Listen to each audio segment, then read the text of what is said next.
আপনাদের যাদের সহজে বীর্য আউট হয়ে যায়, আপনাদের বীর্য যাদের একবারে পাতলা, স্ত্রীর সহবাস করতে গিয়ে 1 মিনিটের ভিতরে যাদের নাকি আউট হয়ে যায়, যারা স্ত্রীকে সুখ দিতে পারে না, স্ত্রীর কাছে লজ্জিত হন, তাদের জন্য আজকের এই প্রোডাক্টটা।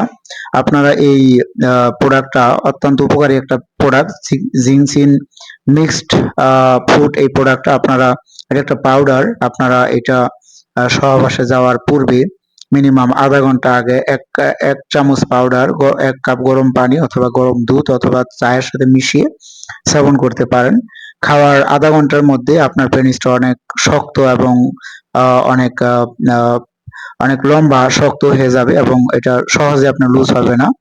আপনি প্রতি রাত্রে মিনিমাম 4 থেকে 5 বার যেতে পারবেন, দীর্ঘ সময় যাবত সহবাস করতে পারবেন, সহজে আপনার বীর্য আউট হবে না এবং আপনার ইচ্ছা শক্তি অনেক বৃদ্ধি পাবে, আপনার শরীরের দুর্বলতা অনেকখানি কেটে যাবে। ভালো থাকবেন।